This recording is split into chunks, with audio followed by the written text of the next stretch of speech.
Good afternoon, everyone, and welcome, welcome, welcome. It is Tuesday. It is 3 p.m. ET, and you have found us here. We are so happy to say on Crime Time on A Mighty Blaze. I am your host today, Hank Phillippi Ryan, the USA Today bestselling author of 14, going on 15 novels of suspense. My current book is The House Guest, which is displayed cleverly on the door behind me. My new book, which comes out February the 6th. Let me show you. I have it right here. New book comes out February the 6th. One wrong word. Look at that. And I can make a book face out of it, which is so kind of fun. That's good. Anyway, you'll hear more about this when the time comes, because we are not here to talk about me today. We are here to talk to a wonderful author named Juneau Black. And you will notice that Juneau Black is two people, and that will all become clear very soon. Their newest book is called Twilight Falls. And if you look at the cover of that, you will notice something very unusual or different or unique about the characters who are portrayed on the front. Alan Bradley, the New York Times bestselling author of the Flavia de Luce series, you know those, says, Watership Down meets Mickey Spillane. So let me introduce to you Juneau Black, who is Sharon Nagel and Jocelyn Cole. Why would Alan Bradley say Watership Down meets Mickey Spillane? Well, Watership Down is a wonderful world where the rabbits are talking and sentient, and they are trying to save themselves from the evil farmer. And we sort of just made it a little bit different. We added some murder, but we also took away the human element that is in Watership Down. So there are no humans in the world of Shady Hollow. And we just had fun with it from there. Yeah, I just want you to be clear that Sharon said there are no humans in the world of Shady Hollow, and how formative Watership Down must have been to you. Jocelyn, do you remember when you read it? I must have been in 5th or 6th grade, and I had read The Wind in the Willows when I was younger, and I was reading Redwall probably around the same time, and I was just struck by how wonderful the worlds were when they were filled with these creatures. And I'm sure that we both went back to that when we started writing these books. Well, I want to talk to you about how you got together and how you decided to write these books. But I do wonder, and you two have gotten me thinking about how, when you're a child, when we were kids and we read, Mr. Toad and Mr. Mole and Mr. Rat and, Winnie the Pooh has Eeyore talks, of course they do. And then somehow when we get older, we dismiss the possibility of animals being in adult books. Can you talk a little bit about how you feel about that? Well, we're both. Go ahead, Sharon, Jocelyn. why don't you start? Okay. Well, I was going to say, I think some of that just acceptance of magic seems to go away, which is very unfortunate. Some of us are lucky enough to hang on to that. I love reading books about magic and possibilities of magic. And I think that's what we've tried to create, is just a world where people want to be there, even though there are no humans. People say that all the time to us, that, they'd like to visit Shady Hollow. And we wanted to make it a community where people want to go and want to come back to. So that's important. And what do you think, Jocelyn? I love what Sharon was saying about the acceptance of magic. I mean, it's actually more than magic. It's just a release of some sort of stricture or structure we put on ourselves about what a mystery is supposed to be. Yeah, I agree that it's sad when there's a certain point in most people's lives where you're not allowed to be childlike anymore or love the fantastical, because for some reason it becomes unacceptable as, professional adults. We're not supposed to like those things anymore, which I think is a shame, because they're just as wonderful no matter what age you are. And I think that we tried to tap into that when we created this world, because we did want to create a world that felt welcoming and familiar, and a place where readers would want to spend some time, because that's what we wanted to do. We wanted to spend time there. And the fact that it was animals, I think, really unlocked a lot of the possibilities for us, because all of a sudden the sort of real world rules that we're very used to obeying, you know, in day-to-day life, we didn't have to. We didn't have to do it as writers, and the readers don't have to do it either. So I think it's just sort of a fun escape. Oh, that's a wonderful thought. Making up your own rules for Shady Hollow. That's brilliant. Don't let me forget any of that. As I say, welcome, welcome, welcome to you all. If you are not familiar with A Mighty Blaze and Crime Time, A Mighty Blaze was started at the beginning of the pandemic by the marvelous powerhouse team of Jenna Blum and Caroline Levitt to keep us reading books and keep us talking together and keeping our community together. I see today Vicki Gregory and Katie Crutchfield-Wasland is here, and Susie Baldwin and Renee Herskowitz. So many people are here today. It's marvelous. And you're lucky, lucky, lucky to be able to hear about Twilight Falls, written by Juneau Black, which is actually Sharon and Jocelyn, or whichever it is on your screen, Sharon and Jocelyn. I do want to show you how wonderful this set of books is with Twilight Falls. I'm not very good at this. Twilight Falls being the newest. Let me ask you before I introduce you formally.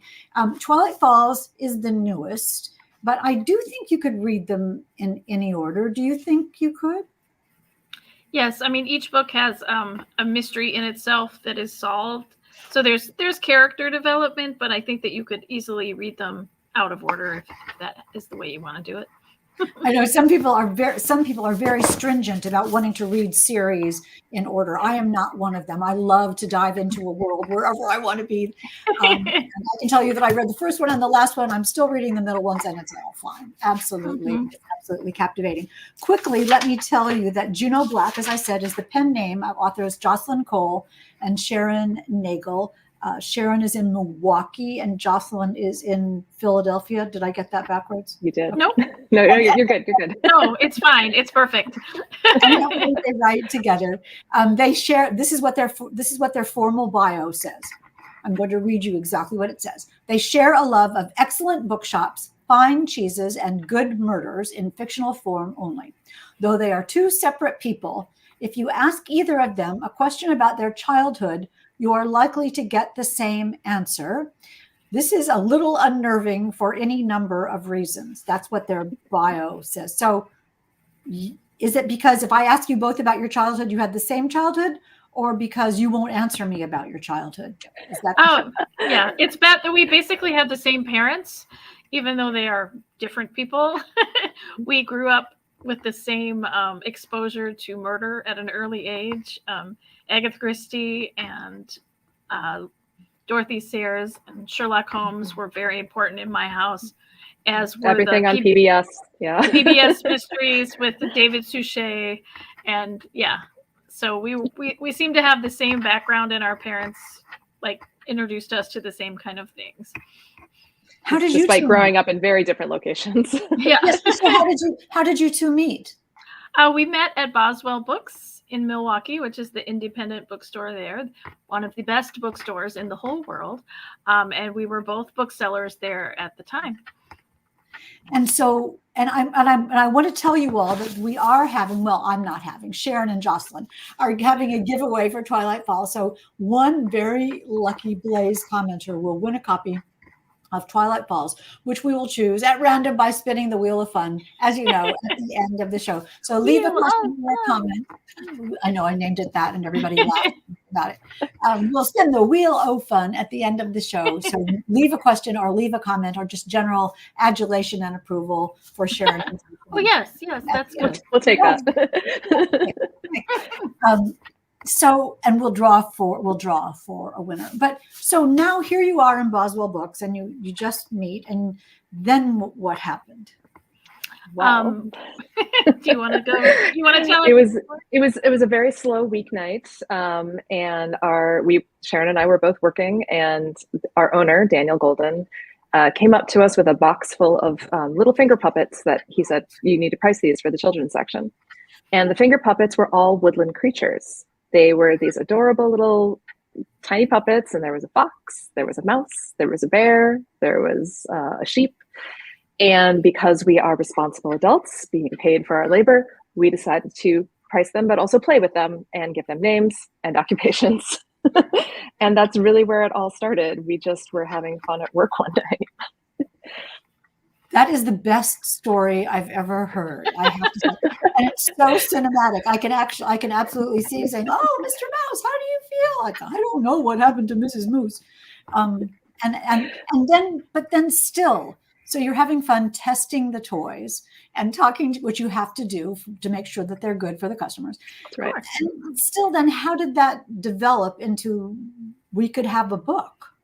Well, it was fall, late fall, and almost November, which is National Novel Writing Month, which is not, if you're not familiar with it, you write a novel of 50,000 words during the month of November, just for fun, to see if you can do it. And we decided while we were playing with these puppets that they lived in a place that we were going to call Shady Hollow.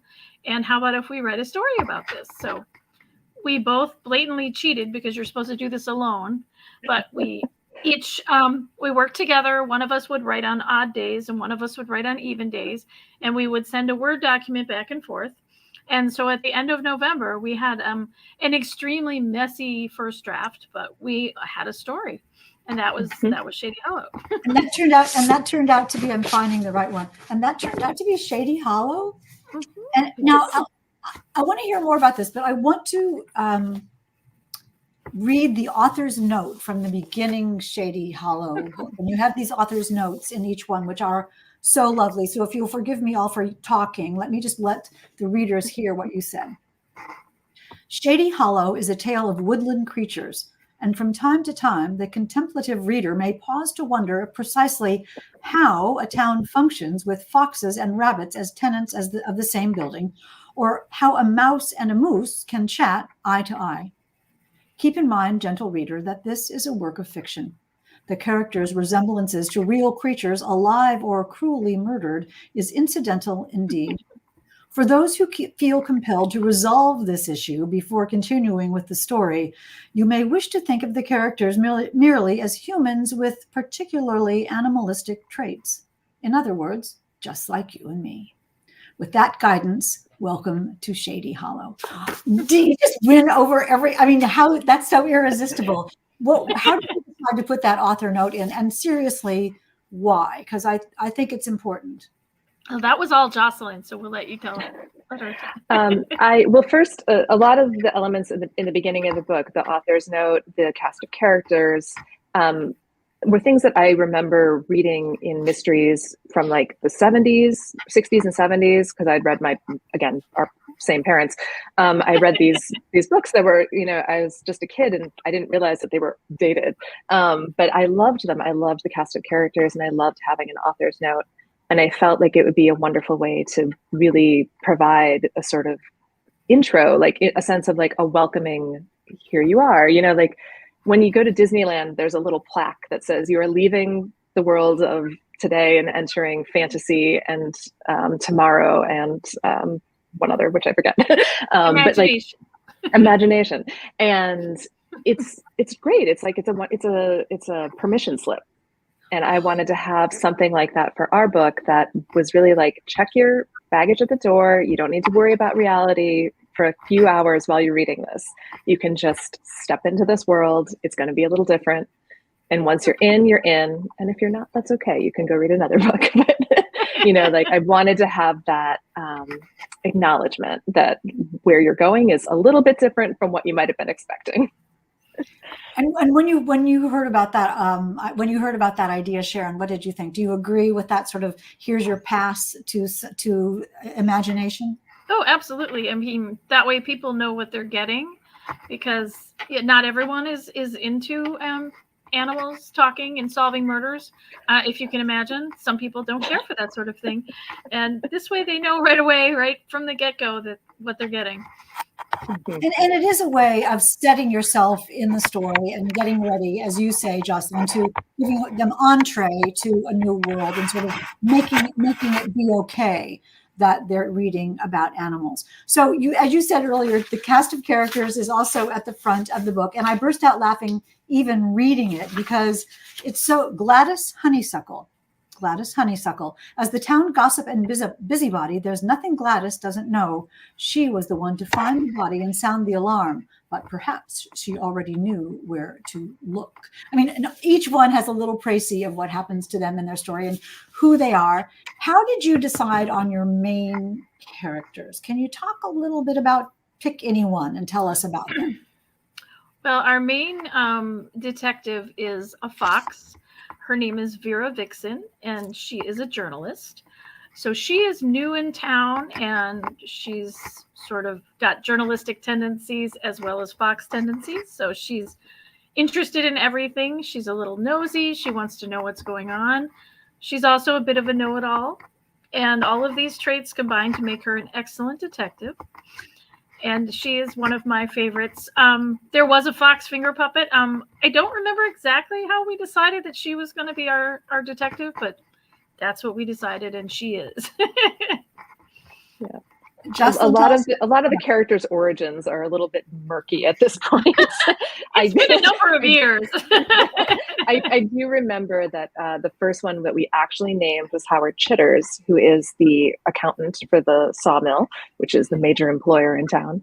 And when we were playing with the puppets, I think we just sort of, I think Sharon may have been the first one to name him. I was like, he looks like a Howard Chitters. And we're like, clearly an accountant.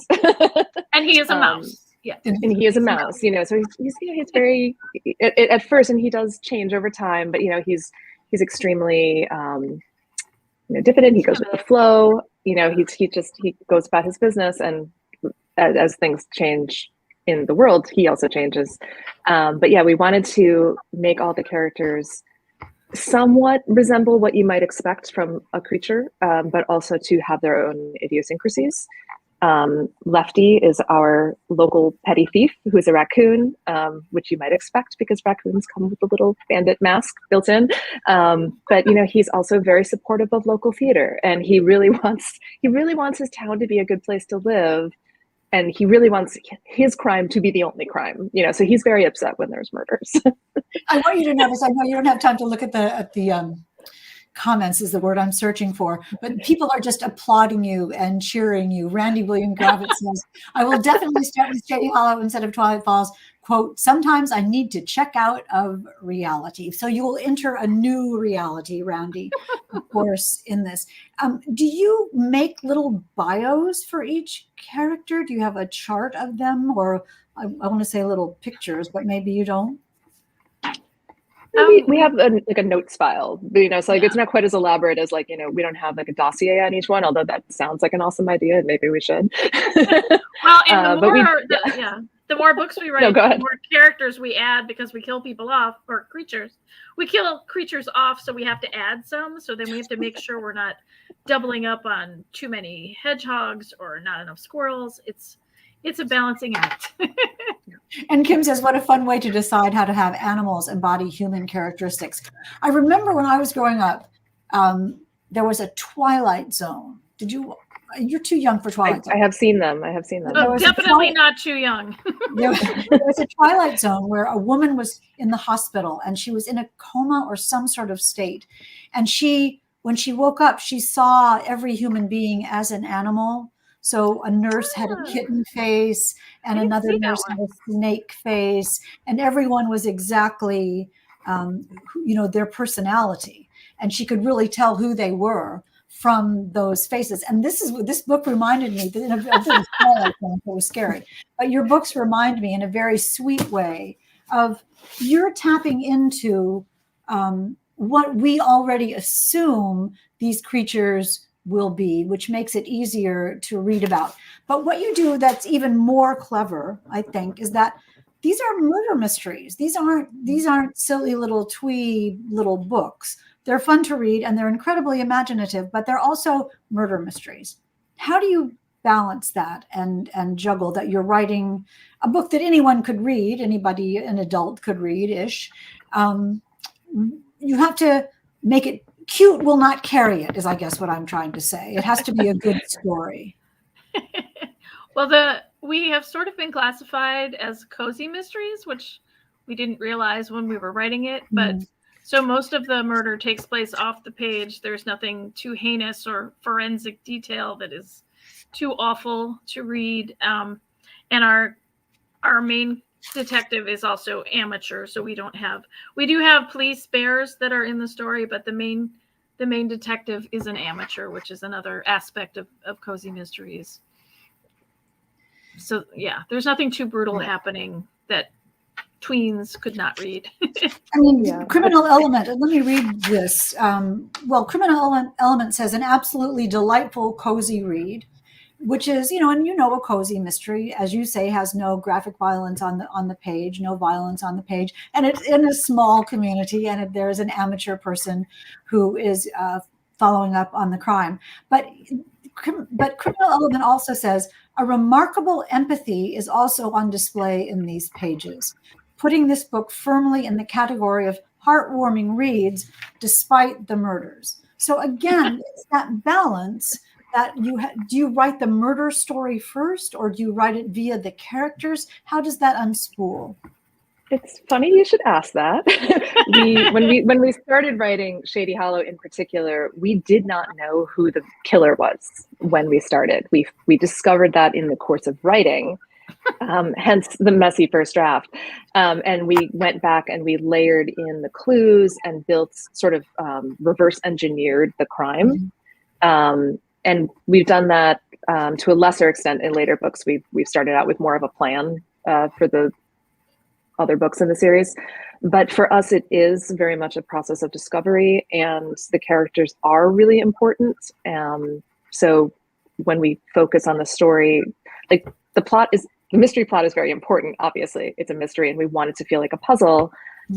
For those, there's always readers who want to solve the crime before it is announced on the page. And so you want to be able to be fair and lay those clues out and allow that to happen.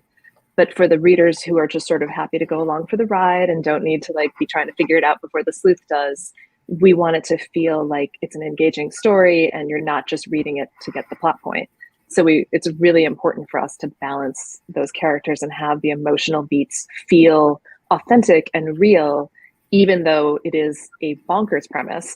And there's no reason why you'd walk into this saying of course I'm going to empathize with a snake, but we want you to feel that snake is a real character and has concerns and wants to make things right and do the right thing. So we want each character to feel as though it's someone you could talk to if you were granted that power. I love that you're saying, Jocelyn, I love that you're saying that it's a bonkers premise. And I if you think about it too much, it is. But if you don't think about it that much and just read it as a good story, Sharon, that the animalness doesn't get in the way. It just is enhancing. Yes. Our editor at one point said she never thought that she'd be involved and emotionally invested in a relationship between a fox and a bear, but here we are. But here we are. And when we were kids, rewinding to that, we did that all the time. We knew how Mr. Mole would act, and we knew who Piglet and Roo were, and we understood how they would behave in the world, and that was just fine. I wanted to show people this fabulous review in the New York Times Sunday magazine. What was that? And the fabulous Sarah Weinman, who loves your books, We love her. She's very nice. She said that you lean heavily and successfully into earnestness, and the huge compliment. These authors believe so fervently in their characters and world that readers too find it easy to buy into their vision of community and harmony, one that's altered but never damaged and destroyed by violent death. I mean, that she gets it, right? Mm-hmm. Yes. Yep. So you readers who get it and they're in, and those who don't are sort of puzzled and go off and read something else, which again is fine. There's so many books in the world. But yes, that was the most incredible review, and we were very pleased. And very exciting. Were you surprised? Did you know she was reading for a review? Well, they let us know that she's reading, but we don't know when it's happening or whether it's going to be good or bad. And so just the fact that we are being noticed by the New York Times is incredibly thrilling to me. We never, And then, ever yeah. would have guessed. Yes, we'd never have guessed. And I don't think I could have written, if I was writing, her insight is really, really impressive. So I was like, wow, It's almost like she does this for a living. Yeah. Yes, but she didn't dismiss it. You know, she has read and reviewed the most erudite, eloquent literary fiction that there could possibly be. And she just let go and read this and judged it for what it is. You know, a fantastic and very cleverly done tale, murder mystery set in a place that's just unusual with characters that are unusual. But, you know, we read about Martians, you know, that's fine. Why is that okay? And animals are not. Talk a little bit about these unbelievably wonderful covers. How, and I know you all can't tell. Hey, Susie Baldwin and Renee Herskowitz is here, and Kim is here now. But Pamela says, and I'll ask you about the covers in a minute. Pamela says, this kind of reminds me of Beatrice Potter's books, which I love. I cannot wait to start reading your books.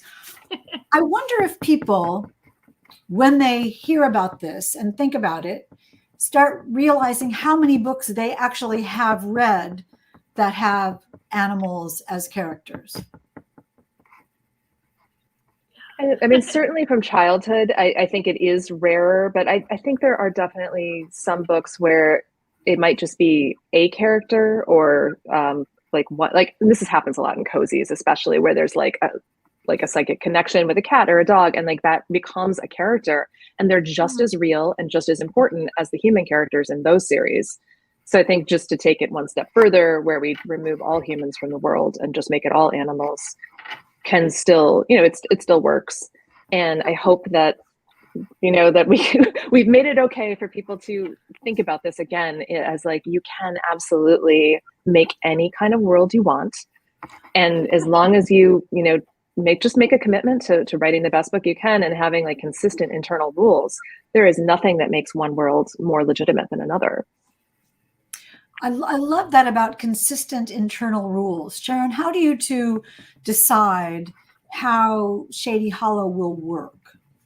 Well, we have chosen to, first of all, make it a non-human world. So we can't be sneaking anybody in because they don't exist.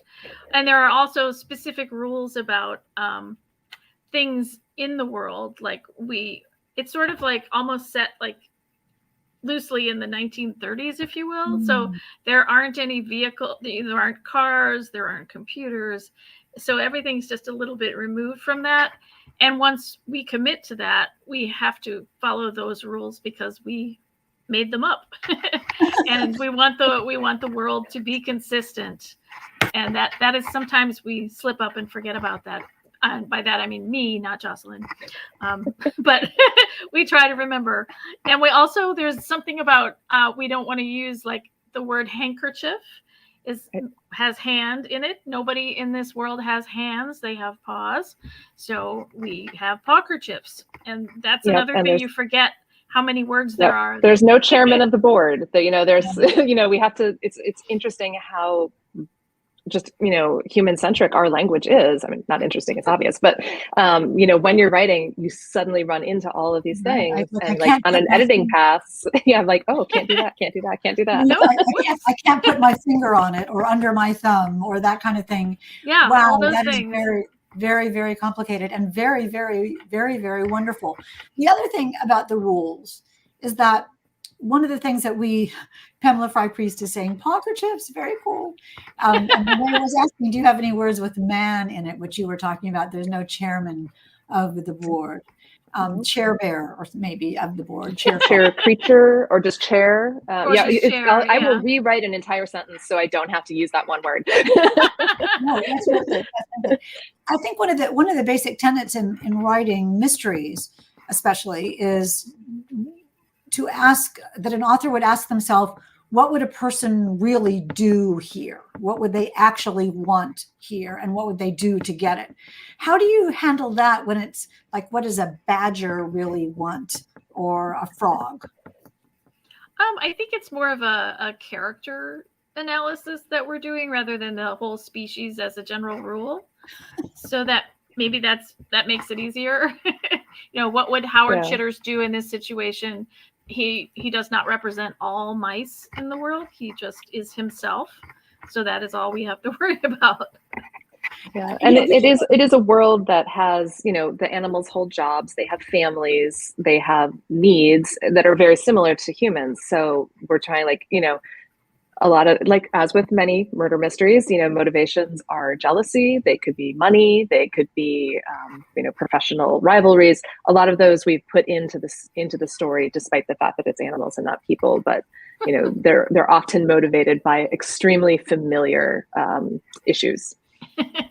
Well, you don't just have to take it from me, you all. You can take it from Sarah Weinman in the New York Times. Oops, these are marvelous. And I interrupted myself, as I do, talking about the cover. Talk a little bit about these and how you felt when you saw them. Oh, well, we have an incredible artist, Perry De La Vega, who is with Penguin Random House, our publisher. And we were very excited to see these covers because we didn't know if we would have any input into what they look like, and we were very pleased with the results. The colors are wonderful, and he's added all kinds of little details on the cover and on the spine that are just really just great. Really great. And he also drew the maps inside. He did the map as well.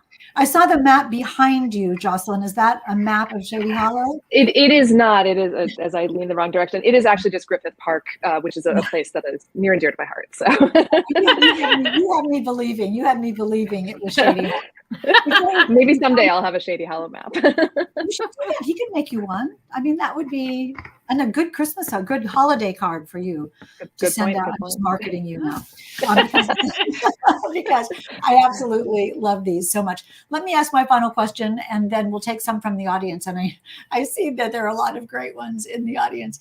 How did you come up with Juneau Black? Jocelyn and I were both booksellers, and we know how difficult it is to shelve a book with two authors. It always ends up in the wrong place, and no one can ever find it. So we knew we wanted one name that people would hopefully be able to remember. So we chose Black because we both, before we worked at Boswell, we separately worked at Harry W. Schwartz, which was the indie bookstore in Milwaukee. And so Schwartz is German for black, so we went with that. And then as an homage to Milwaukee, we chose Juneau for Solomon Juneau, who is one of the founders of Milwaukee. That's very interesting, and something that nobody possibly could have predicted. It's a wonderful name. And as booksellers that the B's will be on the top shelf. Precisely. I wasn't going to go any further than C. A, B, or C was the last name I had to start with. As Ryan, I'm with you. In my new life, I'm coming back as a C. There's no. Yeah. I've been on the floor way too many times. So congratulations on these books. I'm going to hold this one up. The first one in the series, the brand new one. Oops, I just touched a button that made something happen on my screen. I hope it didn't happen as okay. Well.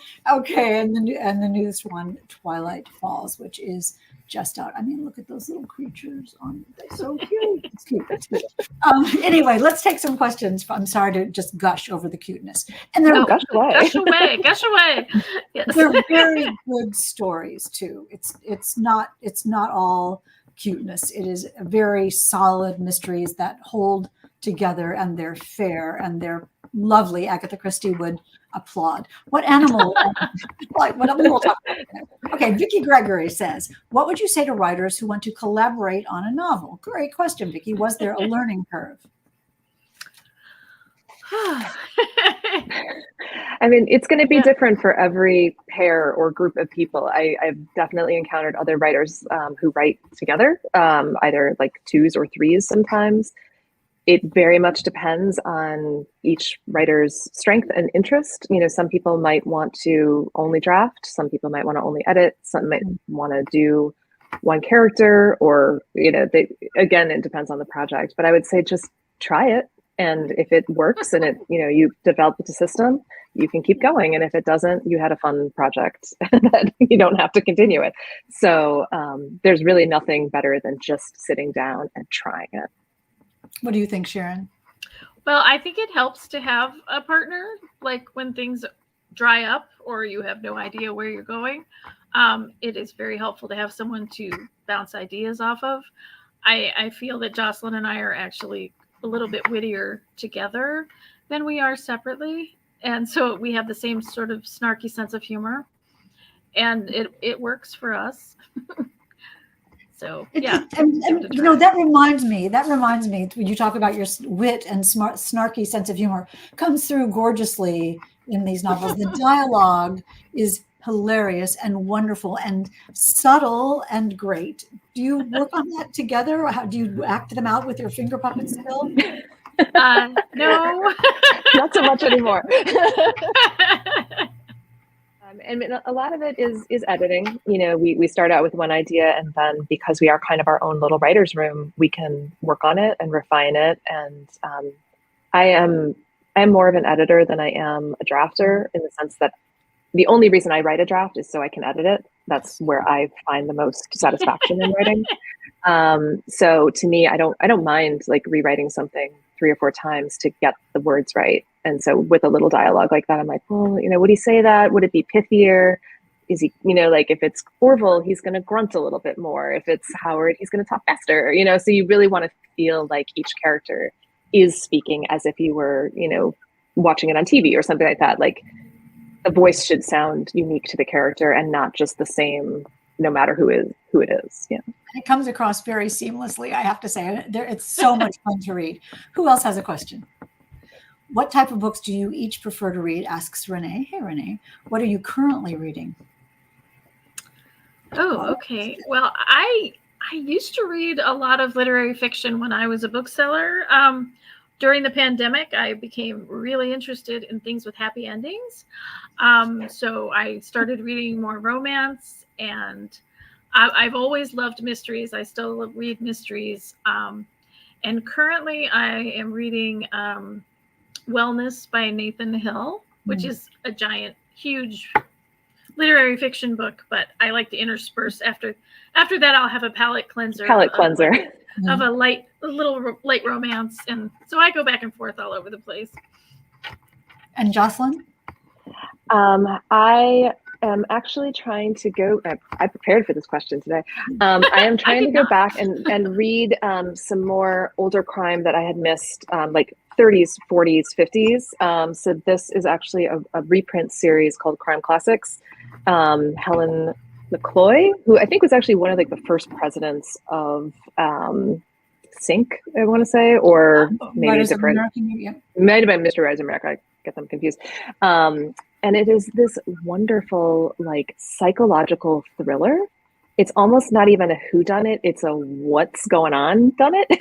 And it takes place at this girls' school, and it's just like this wonderful Gothic vibe. And I am so pleased. And it's one of those things where I feel like not enough people know about these authors who came before us, and I'm just delighted that these are being reprinted. So. And Sarah Wyman works on those as well, right? She's very upfront about bringing out those older crime fictions, especially by women. Yeah, like the reprint series, whenever they happen, like I think she does make a point to talk about them, which I think is so valuable. Yeah, that's true. Great about protecting that legacy and making sure that new generations keep reading those important books. Yeah, absolutely. So who else has a question? I love that you prepared for that. I never do.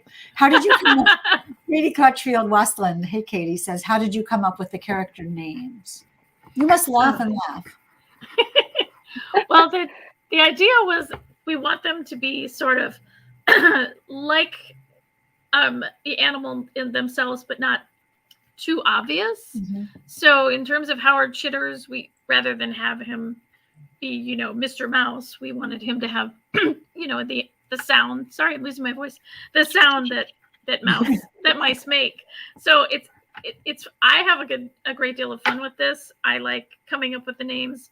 I also go through my old yearbooks to look up, pardon me, to to steal things for some of the first names. So I have a good time with that too. So do your college and high school friends know that you're taking their names and making them into cute animals? Well, or I'm not murderous using animals? full names. I'm just, it's like, oh, I forgot. Yeah, that's a good name. Claudia, that's a good name. I love that, Jocelyn, that it can't be too on the nose or on the snout, but it has to be sort of the thing, of the character. Yeah, so like Gladys Honeysuckle, for example, she is a hummingbird, and she's the gossip columnist for the newspaper. So she's always buzzing around, always sticking her long little beak in other people's business. And so we didn't want to call her Gladys Hummingbird. So Honeysuckle, because hummingbirds actually eat from honeysuckles, so it was fitting. But also, it kind of kept that vibe without being too totally obvious or too simple. So we like to have just like a little twist on the name. Orville Braun, he's a brown bear. He is the deputy police bear in the beginning and then later ascends. But he, Braun, because he's big and brawny, but it is, also brown. So like, we just like to play with those names. It's so much fun. It's like a little puzzle in itself, figuring out the origin of each name for the readers to do. Let's take one or two last questions, and then who decides what kind of murder is going to be in the book? I love this is a constant challenge for both of us, because we want to avoid what we call the Jessica Fletcher effect. We don't want Vera coming out her front door and falling over a body in the beginning of every single book. So we try to make things a little bit different. In the second book, we have a cold case, so they find bones. In the third book, is there a murder? Is there not a murder? We try to mix that up a little bit, and that is, excuse me, something that we discuss before we get into writing. So we try to have an idea before we write. I wonder what your animals would call having a frog in your throat. Another way of talking about that. Final question. Will there be, oh yes, Renee, that is a great, perfect last question. Will there be more books in this series? Jocelyn. There are a few more forthcoming. We are contracted through 6 books. So book 5 is coming out in 2024, I think July. And then book 6 will be coming out the year following. So we are very excited to be offering more. Congratulations on these. I will share this maybe 1 or 2 more times. Twilight Falls, the newest, hilarious, adorable, smart and clever, seamlessly written Shady Hollow mystery by Juneau Black. They are smart and clever and endearing and imaginative. Somebody was asking the age group. Oh no, it's contagious. What age range would you say for your books? Probably like 11 or 12. I had it described to me by someone who came to one of our book events last month, who said that she was reading it with her daughter, and she described it as a bridge book. So it's for readers, or it could very well be for readers who are interested in reading something that's a little bit more complex or grown up than, your sort of chapter or middle grade novels. But it's still, again, because it's a cozy, it's a little bit, easier for kids to sort of slide into, because there's not like gore, there's not like these, violent adult themes. So it is very much a story that families could either read together or sort of segue into from kids to adults. So it's for all ages, but I would probably say like 11, 12 is probably the sweet spot for starting it. It's more complex than Edward Eger books, but a little less complex than Narnia. Do you think? Yeah, or just, Yes. I mean, like, especially for murders, like I remember reading like my parents' murder mysteries because they would get them from the library, and I'd read them because I could. And definitely I probably should not have been reading some of those books, especially my dad. He was like really into James Lee Burke, and there was like some pretty gritty stuff when I was a kid. But so maybe if they'd thought about it, they would have offered me something like this had it existed. So, yeah. And now it does. So problem solved for all of you who want to have your kids and grandchildren be reading a mystery that's imaginative but not graphically violent. It's just sort of suggestive. Yep. the violence that happens in nature, and that's how we Right. will leave it. Let's just spin the wheel of fun to see what lucky winner will win a copy of Twilight Falls, and we will see how fun this is. See, I always think we should have music for this.